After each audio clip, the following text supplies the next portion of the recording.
Oh, hello there. Hello. Wonderful day it is. I'm presuming today is going to be a really good, positive day from here on out. I went around and checked out some guitar stores with my buddy Tyler, and we did some great shopping, and finally got back here, and I decided to view some nice little PGA Tour golfing. For the USA Tour, they make the greens a little bit more difficult with rougher grass, I've heard, and drier greens to make the balls slide further and roll further, making it more difficult for putters and whatnot. Some really great golfers out there like Bryson DeChambeau. He's only a little bit older than me, and already ranked pretty high in America and across the world, across the board. Then there's also Phil Mickelson, who I've really adored since I was like 10 years old. He's one of the most sturdy, stable golfers out there, I think, score-wise. And of course, Ian Poulter, the Brit. He's a really successful golfer. He's been around since probably the late 90s or so, at least, I can assume. And he's ranked in the top 5 golfers of the world, playing both in the USA Tours, worthy of that, and worthy of the European Tour as well. But anyway, I'll go ahead and do what I do best for this channel. A lot of my friends call me the smoker guy now, and I don't know clearly if it's because of this channel or if it's because of my reputation with always smoking at parties, or always being the guy who has a cigarette on hand, or the guy who knows a lot about Marlboros or Eagle 20s or Pyramids or whatnot. Southern Cut here, Marlboro, and I've already kind of just smoked down the whole pack since last night. Being able to smoke indoors now for my new place is really a huge privilege. Marlboro Southern Cut, though, that's the center of attention for today. The thing that I think clerks at stores and I myself really can point out best about this pack is the interesting flat texture colored in on top with the Marlboro signature ensign up there. On the back it has a nice message I'll read to you guys, because I've never featured Southern Cuts, or I haven't featured Southern Cuts exclusively in some time, maybe over a month or so. And if you can read that, pause it there, get it in focus, maybe if you're curious. But the back painting and the gold leaf on the back kind of makes it hard to read. But it does say, "Our master blenders begin with choice burley, Virginia, and Oriental tobaccos in creating the distinctly flavorful taste and warm aroma they call Southern Cut." And that's a beautiful message there. Really gives me a great idea about what I'm going to smoke flavor-wise. I know it's going to be sweet. I know it's going to be a little bit fast burning, and really nice blend of tobacco there, and different tobaccos that gives me a strange kind of appeal that kind of sticks with the memory of this cigarette. After you smoke it once, you never forget what it really tastes like, I think, is what's important about Southern Cuts. And there's the Marlboro signature on there again. You can see that. The sun and the shade do make it weird, and my camera quality is okay, subpar for my featuring my face and whatnot, but anyway, I'll light up here.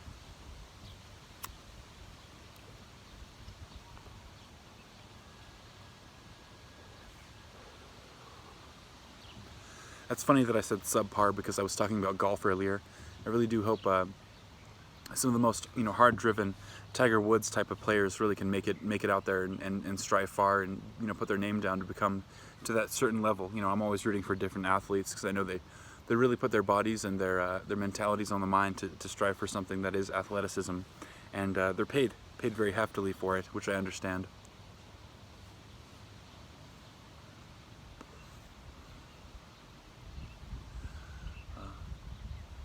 It's almost too sweet. It's almost, if you've been smoking for some time, it's and you're particularly set on like red packs or Marlboro Black, or say you like blues. I'm a huge blue guy, huge menthol guy. I usually go for the medium to high lightness aspect for cigarettes, but these really do it for me. I really like them, and pretty fast burning, but enough tobacco chalked in there, like as is the case with most Marlboros that aren't too jet puffed in the manufacturing process, to where the tobacco is extended and you get less of a breathier, heartier smoke from what you would expect from, say,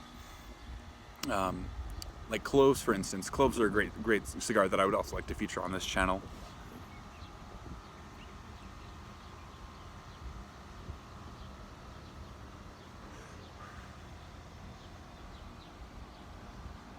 And my heart takes a toll on it, but my heart does go out to smoking. Wonderful smoking prodigy, as I hope to be someday, in that weird self-entitlement form that we strive for here on YouTube, that I really adore.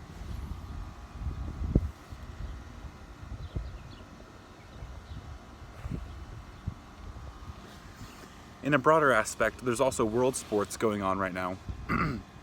And the whole particular process of involving different countries is really intriguing for me for something like, as we Americans refer to as soccer.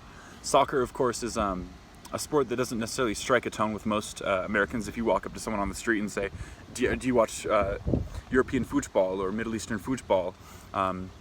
Basically, you know, most of them would say, I disassociate automatically because it doesn't stem my interest. But soccer to me is a very intriguing sport. It's very fast-paced. It does involve a lot of different countries for the World Cup that is going on right now in Russia, and that's intriguing for me. Kind of pitting, politely and understandably, hopefully politely, pitting countries against each other, like Saudi Arabia and Russia last night playing at the World Cup for soccer and football. Russia beat them out 5-0, and it reminds me of the game more or less back in 2014 or so when there was the World Cup and Germany defeated Brazil, scoring goal after goal. I think their goalie was nervous or something. If you remember that in the finale of the World Cup, pitting Germany against Brazil, everyone had their money on Brazil from what I understood from an online perspective, and Germany defeated them, understandably, because their goalie was just flustered, and it was really unexpected, and I think the more unexpected it makes for a game, the more pleasure and excitement and euphoria it causes in the viewers of the game, in the millions worldwide, if not billions. I'm guessing the viewers of the Olympics are probably going to be right around 220 million, I'm guessing, per day. That's just a very, very wild random guess. I'm sure you could Google it and find out how many people actually watch the Olympics per feature of it. But I believe the next Olympics are going to be in somewhere in the Far East, in the western coast of the Pacific, which is really enjoyable. China and South Korea and Japan, all of them really do great jobs of presenting great Olympical fields and settings. Very wonderful, clean, pristine countries. I was looking into it, and I found out that in about 2028, 2026 or so, late 20s, I'm off by a couple years possibly, the Summer Olympics are going to be in LA, Los Angeles, here in America. So we'll have all of our Americans from the East Coast and where I'm at in the Rocky Mountains, just flourishing and being happy about the Summer Olympics, and all just kind of amalgamating towards the West Coast, where there'll be a lot of great tourism. I'm sure LA will definitely be able to accommodate for the Summer Olympics then in the later 2020s. But that's sports for you. And definitely the wind is picking up, which is nice on my forehead here. I'm a little bit dry here, but anyway, that's Southern Cut for you. Marlboro, as always, smoking on my channel.